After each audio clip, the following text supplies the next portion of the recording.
Merci beaucoup pour cette présentation, Monsieur Aubertin. Je remercie également Lorenzo Diez et Ève Roy pour l'organisation de cette journée, l'ENSA Paris-Belleville ainsi que sa directrice pour leur accueil et le comité de sélection également. Je me permets de prendre une minute pour remercier Michel François, qui est responsable du label ACR à la CRMH de Montpellier. Et je remercie également Monsieur Philippe Colaviti, qui est directeur du patrimoine et de la maintenance immobilière à l'Université Montpellier 3, puisque les échanges que j'ai pu avoir avec eux ont grandement contribué à la présentation que je vais faire aujourd'hui, et qui porte donc sur les chantiers conduits au sein de la faculté des lettres et des sciences humaines de l'Université de Montpellier dans le cadre de l'opération Campus. Donc en fait, il s'agit d'essayer de vous présenter une enquête qui vise à questionner l'influence et les éventuelles contraintes induites par la reconnaissance patrimoniale du campus, qui est labellisé Architecture contemporaine remarquable, et à mesurer la prise en compte par les différents acteurs qui ont pu être impliqués dans ces opérations des valeurs qui lui sont accordées.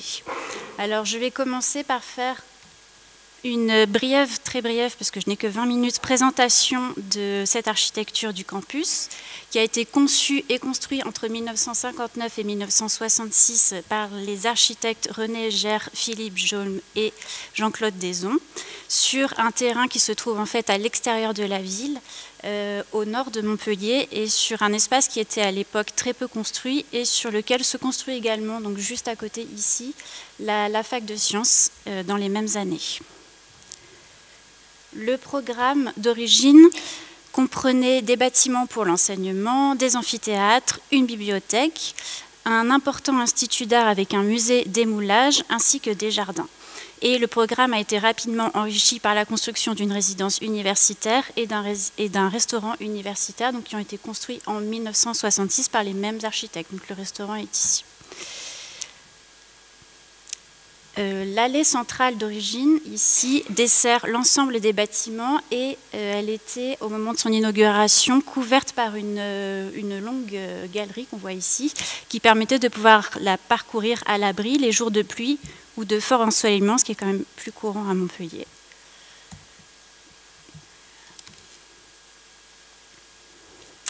Les architectes ont grandement insisté sur l'entrée de ce campus. Donc, la position de l'entrée se situe face à la ville et face aux voies d'accès. Cette entrée, elle est assez basse, là où les bâtiments plus imposants ont été construits en fait à l'arrière du site. Cette entrée, elle est marquée par une grille qui a été réalisée par Victor Vasarely en barreau métallique, et donc le piéton franchit cette grille, pénètre sur le site par quelques marches et débouche sur un jardin planté. Et à cet exemple, il y a plusieurs jardins et espaces verts répartis un peu partout sur le campus. Donc ici, quelques exemples. En ce qui concerne le traitement architectural, la base du gros œuvre est constituée de murs en béton qui sont laissés bruts de décoffrage. Il y a également quelques matériaux naturels, la pierre de calcaire ou le basalte. On note une récurrence des formes géométriques. Donc, par exemple, toutes les façades qui sont exposées au sud ou à l'ouest sont habillées avec ce parement en nid d'abeille. Et un autre exemple, c'est les frises à motifs triangulaires qui sont installées en couronnement de tous les édifices qui sont de faible hauteur sur l'ensemble du campus, à savoir à l'origine les amphithéâtres et le musée d'émoulage. Au fil du temps, cette architecture, elle a été peu modifiée, mais il y a eu quand même beaucoup de nouvelles constructions qui sont venues enrichir le site. Les galeries qui permettaient de parcourir l'allée centrale ont été supprimées, et l'un des amphithéâtres d'origine, on voit la souris, oui, l'un des amphithéâtres d'origine ici a brûlé au milieu des années 80 et a été reconstruit. Donc finalement, au début des années 2010, le campus d'origine est quand même sa trame est quand même globalement encore assez lisible. Et c'est à cette époque que l'ensemble obtient le label Patrimoine du XXe siècle, donc en 2011. Puis en 2019, c'est le restaurant universitaire qui est construit ici au nord qui reçoit le label Architecture contemporaine remarquable. Alors les critères qui sont reconnus à cet ensemble concernent l'originalité, la qualité urbaine, architecturale et paysagère du site, mais aussi la fonctionnalité des bâtiments qui répondent aux besoins spécifiques d'une université, le souci d'insertion dans l'environnement, le souci de cohérence au sein du programme d'ensemble, la diversité des matériaux employés, comme j'ai pu vous le montrer, et les solutions constructives rapides et économiques qui ont été mises en œuvre pour la construction du campus. Sont également relevées d'importantes collaborations entre architectes et artistes, puisque le site comprend 11 œuvres d'art qui ont été réalisées dans le cadre du 1% artistique. Alors, depuis le changement du label patrimoine du XXe siècle au label ACR, ces bâtiments sont soumis, comme vous le savez, à une obligation de déclaration de travaux. Et le CERFAP précise même qu'il est recommandé de solliciter le plus tôt possible l'expertise de la DRAC, ce dont chaque propriétaire d'un édifice déjà labellisé patrimoine 20e a été officiellement informé par courrier. Et ici, c'est un extrait du courrier qui a été envoyé par la DRAC au président de l'université Paul Valéry. Pourtant, cette dernière décennie, comme de nombreux autres sites labellisés ACR, l'université a subi d'importants travaux qui ont été conduits dans le cadre de l'opération Campus qui a été lancée en 2008 par le gouvernement.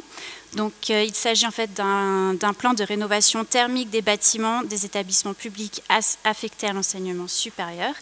Et les campus ont été sélectionnés par un jury international et chacun a reçu une part de dotation qui était destinée à financer la rénovation et la maintenance des bâtiments. Donc ça a consisté principalement en des réhabilitations ou des restructurations et ça s'est accompagné également de quelques constructions neuves. Les rénovations, elles portent principalement sur des campus qui ont été construits dans les années 1960 et 1970.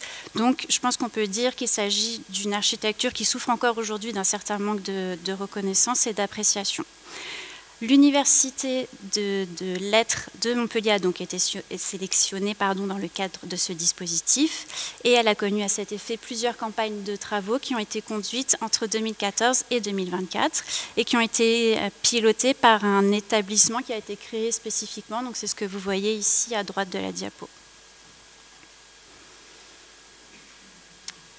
Afin que ces travaux respectent l'architecture d'origine, le ministère de l'Enseignement supérieur et de la Recherche a commandé plusieurs études relatives au patrimoine des sites qui étaient visés par l'opération Campus, dont celui de la Fac de Lettres de Montpellier, pour lequel un inventaire des bâtiments ainsi qu'un guide des recommandations ont été rendus en 2012 et ils concernent ces bâtiments qui sont ici sur la diapo et qui ont été considérés comme étant les éléments remarquables du campus, donc les éléments d'origine qui ont été construits dans les années 60.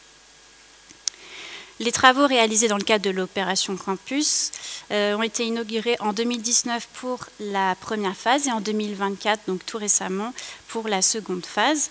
Les grandes lignes de ces opérations consistaient en la mise en place d'une gestion des eaux pluviales, la création d'espaces paysagers, la requalification des voies piétonnes dans un souci d'accessibilité et les isolations thermiques et réhabilitation énergétique de l'ensemble des bâtiments, donc isolation des façades et des toitures, et notamment le changement des menuiseries, donc les menuiseries en bois qui ont été remplacées par des menuiseries métalliques. Le premier exemple de travaux sur un édifice que je vais vous montrer est légèrement hors contexte puisqu'il a été réalisé en 2015 et donc avant le passage du label patrimoine du XXe siècle au label ACR.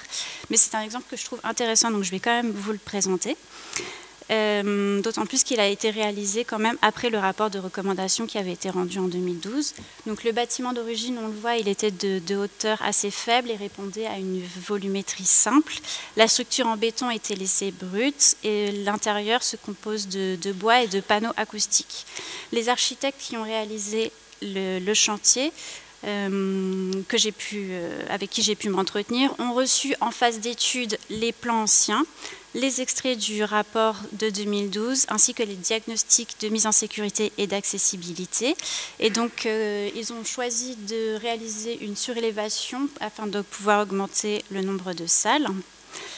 Pour ne pas entraver la lecture initiale de l'architecture d'origine, ils ont voulu que cet étage puisse rappeler le langage visuel des bâtiments et notamment en convoquant le motif triangulaire qui se retrouve sur les façades et en couronnement de plusieurs des édifices d'origine du campus. La structure et l'enveloppe de l'extension ont été construites en bois et en acier. Elle se veut entièrement réversible. Et pour ne pas détériorer la qualité architecturale du bâtiment d'origine, tout en soutenant la surélévation, de nouvelles fondations ont été créées spécifiquement. Et ces architectes ont également réalisé la réhabilitation, la restauration même des 3 amphithéâtres existants. Je passe un peu rapidement. Parmi les autres chantiers qui ont été conduits, celui de la réhabilitation des amphithéâtres qui sont donc en entrée de site que je vous ai montré tout à l'heure, qui avait été détruit au milieu des années 80 par un incendie et reconstruit selon un gabarit similaire mais avec un parti pris architectural somme toute assez différent.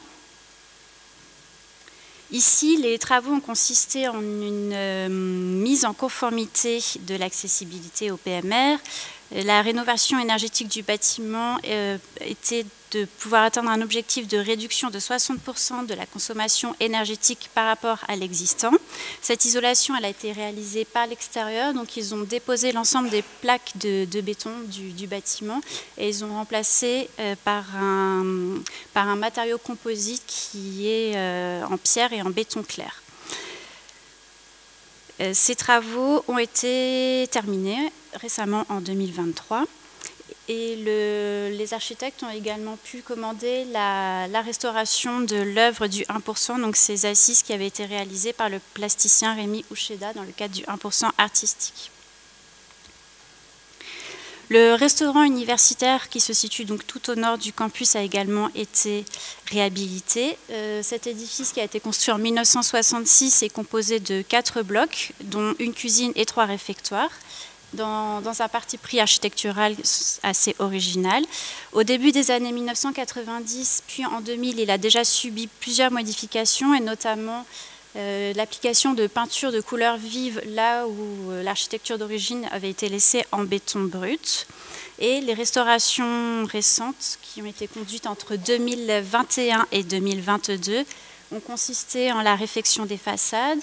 L'édifice a été isolé par l'intérieur, les vitrages et menuiseries ont été remplacés et les architectes ont également réinstallé ces pare-soleils qui avaient disparu mais qui étaient présents à l'origine sur le bâtiment en 1966. En dehors de l'architecture, les espaces paysagers et le mail central ont également été requalifiés. Donc cette allée centrale, elle dessert l'ensemble des bâtiments. À l'origine, elle s'organisait en 3 séquences qui découlent en fait de la variation naturelle du terrain et qui étaient marquées originellement par des emmarchements, donc des successions d'emmarchements, ce qui évidemment ne répondait pas vraiment à des accessibilités pour personnes à mobilité réduite. Donc l'ensemble a été entièrement nivelé de façon à ce que cela puisse créer une pente légère qui va de l'entrée jusqu'au nord du campus. Les préconisations du rapport de 2012 insistaient sur le besoin de conserver cet axe, qui est vraiment l'axe structurant du campus, et de pouvoir mettre en valeur ce séquençage, mais donc là, il a été entièrement nivelé en 2018. Et pour terminer, je vais parler de la requalification de l'entrée du campus, qui est en fait la partie la plus importante de l'opération campus qui s'est déroulée de 2018 à 2024, qui a compris tout d'abord la restauration du portail de Vasarely. Je précise qu'il est protégé au titre des monuments historiques et donc il a fait l'objet d'une attention toute particulière et a été restauré dans les règles de l'art. Le projet a également compris la suppression d'un parking qui était ici, au profit de la création d'un espace vert ici, ainsi que la construction de 2 édifices. Donc, comme je vous le disais en introduction, pour l'opération campus, il y a eu quelques rares constructions d'édifices ici, donc 2 édifices qui ont été construits à l'entrée du campus de l'université. Tout d'abord, un bâtiment d'accueil qui est construit ici, donc sur un espace qui était laissé vacant jusqu'alors. Et juste en face, une nouvelle bibliothèque qui s'appelle l'Atrium et dont la construction a nécessité la démolition de l'ancien logement du concierge qui était ici, qui était préexistant en fait au campus existant, mais qui a été modernisé au moment de la réalisation du campus, donc au début des années 60. Cet édifice, il était signalé d'intérêt et il était couvert par l'emprise du label. Cette construction de l'atrium, elle marque l'entrée du site. Elle a été construite à proximité en fait, de la nouvelle ligne 5 du tram qui devrait être inaugurée incessamment sous peu. Et donc cette position, elle s'explique à la fois par l'ouverture de la bibliothèque aux étudiants d'autres campus, mais aussi éventuellement à l'ouverture de ce site au grand public. Ici, on peut dire quand même que ce nouvel édifice qui est assez imposant modifie radicalement la physionomie de l'entrée du campus, qui était voulue sereine, qui était marquée seulement par un portail bas et qui conduisait directement sur un espace vert. Ici, depuis l'entrée, le parti pris d'origine du campus n'est plus du tout lisible et la topographie du site est d'ailleurs entièrement gommée, donc ici par un grand parvis plan. Cet édifice remplace d'ailleurs l'ancienne bibliothèque, qui se situait donc à l'opposé. Donc l'atrium est ici et l'ancienne bibliothèque était ici, qui se trouve donc maintenant sans usage. Donc on voit que l'édifice d'origine comportait un escalier assez intéressant qui était baigné de lumière par la création d'un puits de jour. Cet édifice était considéré en fait comme étant le plus remarquable du campus et d'après le rapport de 2012, c'était aussi l'exemple en meilleur état de conservation de l'ensemble du site. Au début des années 2000, cette bibliothèque elle avait été menacée de démolition pour des questions de vétusteté. Juste après, l'ensemble du campus a été labellisé. Depuis, ce bâtiment est surveillé très particulièrement par les instances patrimoniales. Mais avec le déménagement de la bibliothèque l'année dernière, actuellement, il est entièrement vide et sans usage. Pour l'instant, il est prévu de convertir ces espaces en locaux d'enseignement. Les rayonnages vont être détruits. L'escalier, lui, devrait être conservé. Mais pour l'heure, il n'y a vraiment pas de projet arrêté et d'ailleurs, aucun appel n'a été lancé. Et pour conclure, puisque je pense que le temps file, 2 minutes, c'est parfait. Cette analyse des travaux sur label, elle a été assez difficile par manque de sources, en fait, donc qui ont été constituées ici principalement par des entretiens, par la consultation de quelques permis de construire et de documents administratifs.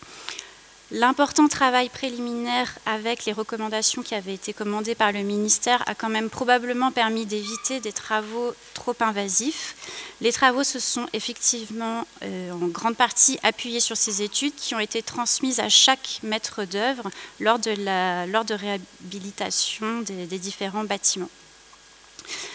Cependant, dans le cadre de cette opération, il y aura eu à terme presque autant de maîtres d'œuvre que ce qu'il y a de bâtiments. Donc on peut penser que si chacun apporte un regard qui est le sien, cela peut nuire à la qualité d'harmonie d'ensemble du campus. Et on le voit très bien avec l'exemple de l'entrée de site que j'ai pu vous montrer, qui désormais rompt complètement avec la physionomie de l'ancien campus. En revanche, le label ne semble pas avoir été une contrainte particulière pour les interventions récentes. À vrai dire, les seuls travaux qui ont été portés à connaissance de la DRAC et pour laquelle elle a pu formuler un avis sont ceux qui ont été réalisés sur le restaurant universitaire ici. Et petite précision, donc le maître d'ouvrage est différent de celui du campus puisque c'est le Crous qui est responsable du restaurant universitaire. Donc, la DRAC n'a reçu aucune autre demande sur les travaux menés sur le campus. J'ai également interrogé le CAUE de l'Hérault pour savoir si éventuellement eux avaient été au courant, mais ils n'ont pas non plus été sollicités dans ce cadre. Et la DRAC n'a pas non plus été consultée pour les aménagements paysagers qui sont pourtant couverts par le label. L'acteur en DRAC déplore par ailleurs son impuissance face aux aménagements paysagers et de même que par rapport aux différents travaux qui sont liés aux performances énergétiques. Et en effet, la conciliation entre exigences patrimoniales et énergétiques reste quand même un sujet qui est encore trop peu développée en collaboration avec certains correspondants labels en CRMH. Les nouveaux bâtiments qui ont été construits, juste en ouverture pour préciser, les nouveaux bâtiments qui ont été construits dans l'ancien périmètre du label établi en 2011 puis confirmé ensuite au moment du passage du label ACR ne sont pas labellisés d'office. Et en revanche, un article du décret indique que la CRPA peut voter le retrait du label dans le cas de dégradation qui pourrait entraîner la perte de l'intérêt qui avait justifié son attribution au départ. Donc ici, le campus pourrait courir ce risque si les travaux qui sont encore prévus dans les prochaines années et dans la prochaine phase des opérations sont jugés trop invasifs. Je termine avec cette diapositive pour ceux qui voudraient avoir plus d'informations sur l'histoire et l'origine du campus. Et je vous remercie.